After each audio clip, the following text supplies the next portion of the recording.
The legends were back at camp today as the Cardinals continue to rely on the glory of the past to help pave the way for the future. This is Locked On Cardinals.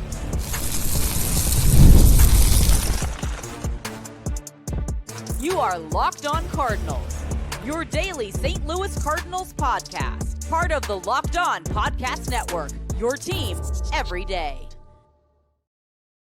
Hey there, Cardinals fans. I'm JD Hafron, a former national radio sports anchor, born and raised in St. Louis and a lifetime Cardinals fan, and welcome into another episode of Locked On Cardinals, part of the Locked On Podcast Network, now the number one sports podcast network. Thank you to our everydayers for always being there for us. For you newcomers, welcome in. Gather round. This is a show that serves Cardinal Nation, gives you all the info about the birds on the bat. Today's episode brought to you by FanDuel. Use your profit boost on an NBA future and get entered for your chance to win a trip to the NBA Finals. Play your game with FanDuel, the official sports betting partner of the NBA. All right, so once again, before we get into this thing, I want to apologize for how awful I sound. This cold is kicking my butt. I'm not somebody who normally does get sick, but man, I can't seem to shake this sucker. But we're powering through, right? We gotta get the info to all the people. So on today's show, the Cardinals were able to make another waiver transaction that brings in a guy that they actually already had at one point this offseason. So we'll tell you about that. One Cardinal landed on Jayson Stark's list of players most likely to get traded in spring training. But we're going to start today with what happened at spring training on Monday. To be more specific, who was at spring training on Monday? Yes, this was the first official day for players to report. So everybody's at camp that's supposed to be there. But they weren't the only ones who showed up. Two Cardinals legends were also at camp today. The Wizard of Oz, Mr. Ozzie Smith, my favorite, and of course, El Capitan, Yadier Molina, was at camp again today. And people are very excited about both of them being there. According to Derek Gould at STLtoday.com, they were both part of the full camp meeting in the morning with manager Ali Marmol, president of baseball operations Chaim Bloom, and chairman Bill DeWitt Jr.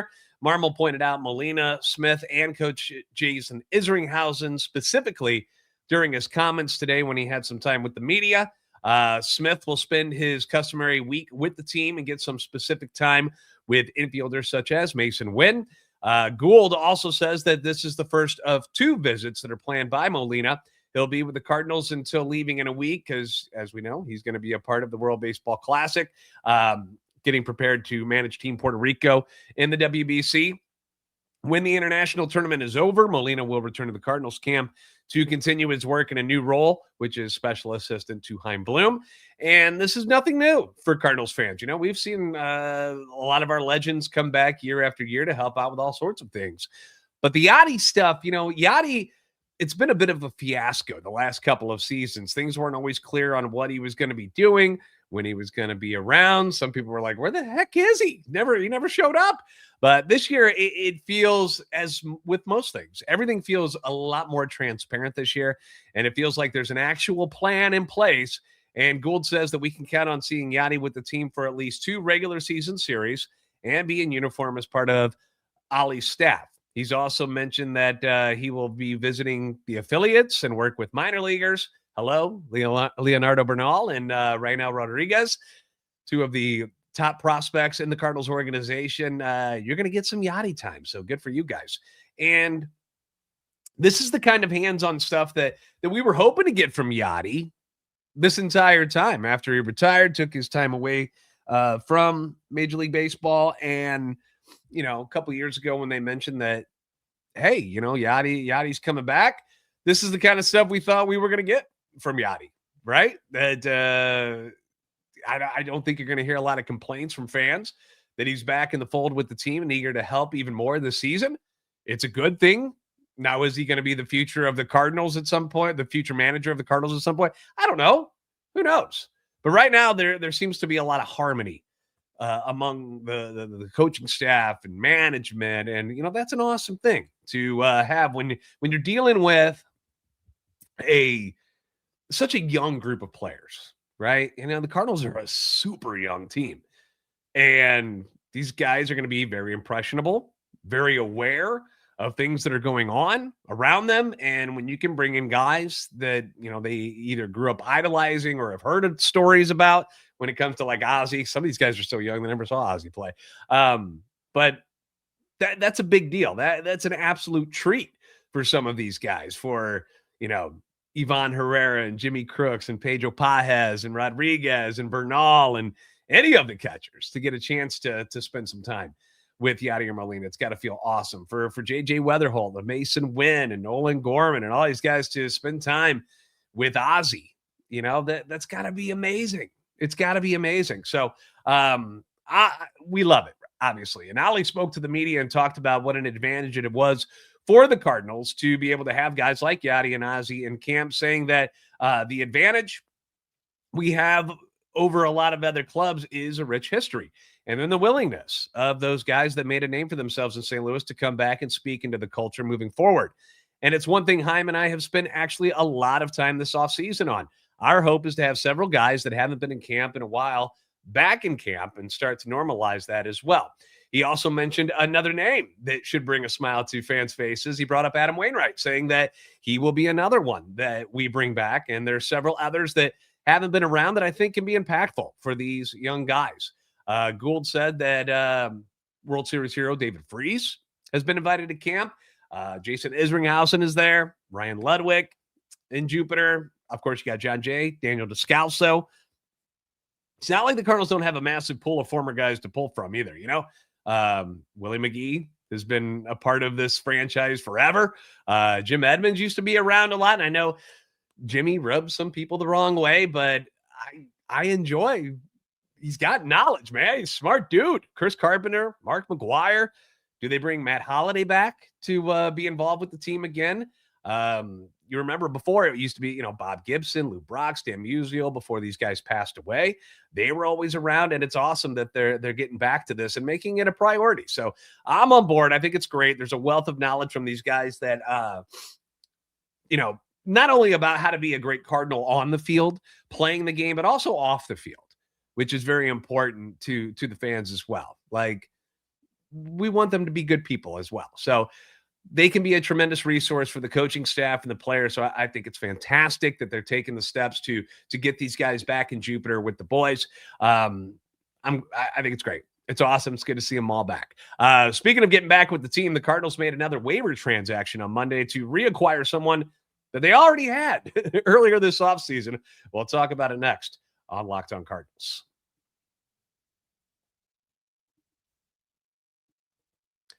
Ever wanted to experience the NBA Finals live and in person? FanDuel is giving you the chance to turn that dream into reality with their NBA sweepstakes. Now, here's how it works. Use your profit boost on any NBA future, and you're going to automatically be entered for a shot to win an NBA Finals trip for two. That's right. Flights, tickets, the whole experience. They're going to take care of it. If you've already been looking at the board, thinking about which team can make a deep run, this is the perfect time to lock it in. I am obviously Oklahoma City is somebody that I think has got a real shot at winning that title because they are amazing and they have got so much depth. So they're a problem. Cleveland's another team to take a look at. Victor Wembanyama and the Spurs. There's a lot of good teams out there. I love futures this time of year, whether it's picking a team to win the championship or grab a conference title. It adds an extra layer of excitement to every game down the stretch. And now, not only can you pick cash, but it could also send you to the finals. So visit FanDuel.com. That's where you go to get started. Use your profit boost. Again, on an NBA future, get entered for your chance to win a trip to the NBA Finals. Play your game with FanDuel, the official sports betting partner of the NBA. Thanks again for making Locked On Cardinals your first listen of the day. Thank you for making Locked On the #1 sports podcast network. Now, with baseball back, you can lock in by joining our Everydayer Club, which is going to get you ad-free episodes, access to our group chat on Discord, where Cardinal fans and baseball fans alike can get together and just chat about the game we love. And for the next week or so, you can use the code SPRING, SPRING, for a free month. So try it out for yourself. Go to LockedOnSTLCardinals.supercast.com or tap the link in the show notes to learn more. All right, so we got another face, a familiar face, which is making his return to the St. Louis Cardinals. Now, the name Zach Kent, it might ring some bells. when you hear it. And if you're wondering why you know that name, it's because they already had this dude earlier this offseason. The Cardinals claimed him on waivers from the Cleveland Guardians back in December. So it's been a while, been a few months. He was one of the redheads. Remember we were talking about how they seem to be acquiring all the redheads in the game. They brought him in to add some depth to the bullpen. And, we talked about it. We're like, good, depth move, solid guy. But then the Cardinals designated him for assignment again in January when they traded for another Guardian and left-hander Justin Brule. And the Texas Rangers ended up claiming Zach Kent. Well, here we are on the 16th of February, and Zach Kent is now back with the St. Louis Cardinals, having reclaimed him from Texas. And in a corresponding move, they have designated new third baseman Brian Ramos for assignment. Now, here's the thing. Before you freak out and go, what are these guys doing? Ramos, if you remember, this is something that we thought was going to happen anyway. It shouldn't come as a surprise. The Orioles were trying to slip him through waivers as well when the Cardinals grabbed him. And the thought was that the Cardinals would try to do the same thing. And this is what's going to happen. If he makes it through waivers, great. That's another depth piece in the minor leagues they can use. If not, oh, well, we know this team eventually has to make room for JJ Wetherholt. All right. JJ's coming. He's going to be on this team. You got to make room for him on that 40-man roster anyway. So something's going to have to give eventually. But for now, Ramos comes off. Zach Kent is back on. If you remember, Kent is 27 years old, 6'3", big dude, debuted with the Guardians in 2025. That is not Kent. That is Andre Granillo. Wrong photo. Sorry. 2025, 1-0 record, 4.58 ERA, 16 Ks over 17 2/3 in 12 appearances. Now, speaking of JJ Wetherholt, so some observations from camp earlier today when the team was taking infield. It was pointed out by multiple reporters that, it appeared that they had their projected starting infield. And everything goes the way they kind of want it to. This seems like what the infield should look like. And they were taking infield today together. It was Nolan Gorman at third, Masyn Winn at short, JJ at second, and then Burley over at first base. This goes in line with what we've been saying all offseason, that if and when Brendan Donovan got traded, that opens up the door wide open for JJ Wetherholt to take over the second base job immediately. He's probably going to get some action at third base, maybe even shortstops at times when Masyn Winn needs a day or two. But this is kind of what we expected. And you've also got Thomas Ujasi and Jose Fermín, guys who have been up with the Cardinals, obviously, and they can play on the infield as well. They can play all three positions. And according to Jeff Jones over at the Belleville News-Democrat, Fermín and Nelson Velázquez were actually alternating in left field with the Cardinals' A squad on the main field. So talking about finding a right-handed hitter that can play in left field, this is something that we kind of expected to happen. Nothing is set in stone by any means. It's the first day with position players, but with Newt still on the mend and the need for a right-handed bat to platoon in left field at some point, Velázquez, Fermín, and Ujasi are all going to get some looks there. And this is part of what we're calling the healthy competition that is going to happen throughout training camp with the Cardinals. Without veterans who are just kind of sitting in those roles, there's going to be competition throughout for different spots on the team. Obviously, you like guys who have more flexibility than others. So JC is quickly becoming someone that it feels like the Cardinals are going to really rely on heavily when it comes to being the next Brendan Donovan or the next Tommy Edman. In fact, Derek Gould even brought up today that there are several Cardinals officials that are eager to see whether Ujasi can take a run at playing some center field. The guy is a very good athlete.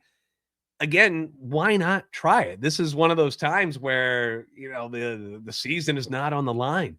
This is the type of year where you can do these sort of things and you can say, hey, why not? Let's see if he can pull it off. You never know. You never know until you try. So if he's going to be doing some center field, obviously he's going to be on this roster. I don't see anybody thinking that Ujasi's not going to make this team. So that brings us to the competition between Velázquez and Fermín. Now, if Nelson Velázquez ends up mashing this spring, which he might, He could be someone that they turn to. They'd be like, look, we need some pop off the bench from the right side and a platoon role in left field and DH against left-handed starters. He would make sense.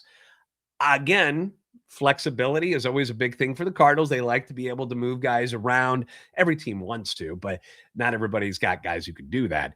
But Jose Fermín has been a guy that has been able to do that. He's had the ability to play on the infield as well. And now they're going to see what kind of things he can do in left field as well. And he's, obviously he's right-handed to kind of balance things out where the Cardinals are very left-handed heavy. But we also know they're searching for some thump, which Jose Fermín is not a power hitter by any means. So maybe that gives the edge to Velázquez as far as just, having some sort of power. But, let the best man win. Gould pointed out in his write-up that, the team had interest in Austin Hayes, according to sources, but could not offer him the chance to be a starter or the playing time that he wanted, which we said was probably going to be an issue. That's why, a guy like him or Miguel Andujar, the Cardinals weren't going to be the right spot if they can't promise them like, hey, this is going to be your job to lose. They want to know that they're going to be locked in as well. So he ends up signing that 1-year deal with the White Sox. Gould also mentions that the Orioles are entertaining offers for right-handed hitting left fielder Ryan Mountcastle. So that's a possibility as we move on here in spring training. He also points out that Randal Grichuk is still available, a guy that I've talked a lot about. But he did mention this. This was a nugget I hadn't seen before. As of this past week, the Cardinals have not expressed much interest in a reunion with Grichuk. So maybe that's dead in the water already. But it makes perfect sense if you're the Cardinals to see what you have in your house already, right? See what other people can do. Ivan Herrera in left field. We've heard those things before. We saw him in their left field last year. Why not? This is the time to experiment a little bit, if you will, in spring training. So again, why pay for something you've already got just because of name recognition? Okay, give these guys a chance. Maybe they'll surprise you. Speaking of Nootbaar, he just got mentioned on a list by Jayson Stark at The Athletic as someone who could get traded in spring training. I'll tell you what he had to say about it next on Locked On Cardinals.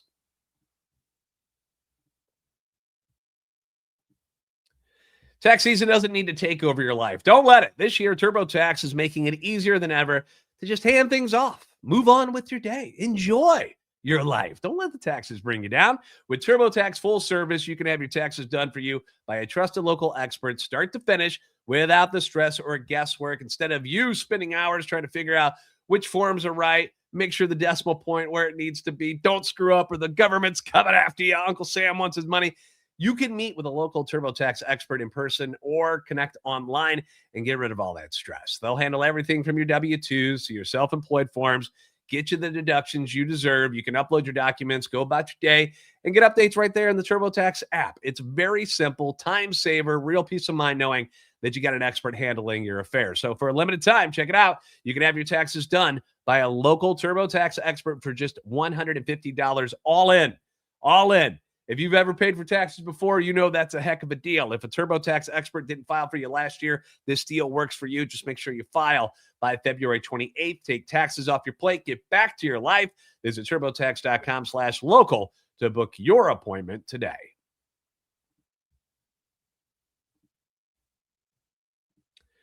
Thanks again for making Locked On Cardinals your first listen of the day, and thank you for making Locked On the #1 sports podcast network. So let's go over to The Athletic. Jayson Stark put out an article titled MLB Insiders Predict the Players Most Likely to Get Traded in 2026 Spring Training. We know the Cardinals are more than happy to wheel and deal. They've been one of the busiest teams in Major League Baseball this offseason, so it's no surprise that a Cardinal would land on the list. I didn't expect it to be Lars Nootbaar, though. I didn't. I expected it to be JoJo Romero. That's who I thought was going to make it. But alas, Noot was the name that showed up, but he wasn't the only position player that actually gets mentioned in this article. So the list is as follows. If you haven't read it yet, they got the name of the player and then how many votes or mentions they got. So CJ Abrams was number 1. 7 people said that they think he could get traded. Former Cardinal Sandy Alcantara got 6. Isaac Paredes got 4. Lars Nootbaar got 3. Tarek Skubal got 3. Joe Ryan 3. And Chris Bubich got 3. Now, we know that Newt is coming off double heel surgery, which is why he's not at camp at this very moment. He will get here eventually. Heim explained that last week, that they're waiting for a certain piece of equipment, a certain treadmill to show up. That way Newt can continue where he's at in his rehab already. But I'd be shocked if anyone was trying to trade for him right now.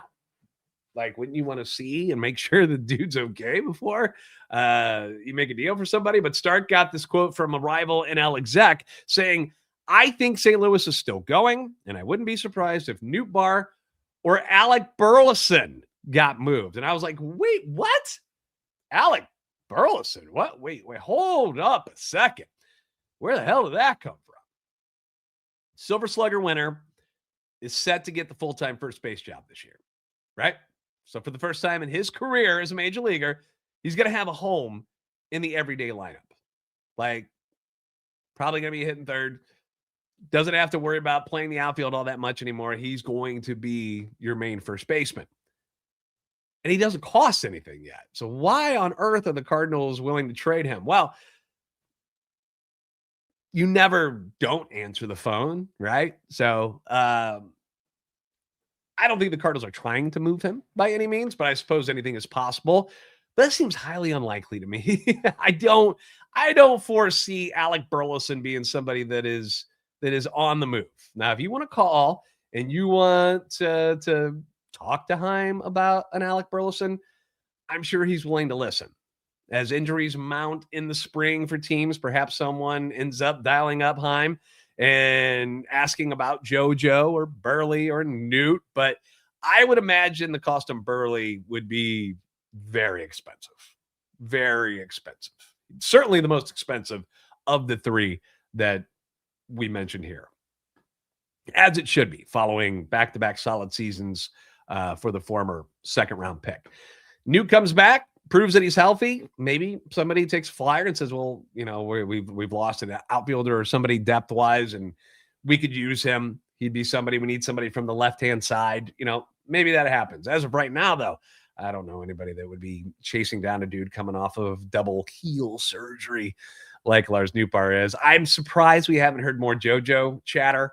But again, as injuries begin to mount, and they will happen, you're going to see people who go down with elbow injuries and shoulder injuries, and it's going to screw up people's plans. So it'll happen, and the Cardinals will be waiting if somebody has an offer. But as we've seen this offseason, Heim's not one that's going to get taken advantage of. You know, I think most of us can agree that he did pretty darn well getting rid of the guys that he needed to get rid of, and also maximizing his return in those trades, as well as the Brendan Donovan trade, another guy that they didn't have to trade, but it appears they got a pretty darn good deal. They seem to be pretty excited about it, and I think most people agree that considering what Brendan Donovan is and where he is in his career and where he is, contractually, that they did a pretty good job. So that's where we're at, spring trading wise. So thank you for making Locked On Cardinals your first listen every day. If you haven't already, give us a follow on X at @LO_Cardinals and at JD Sports Radio.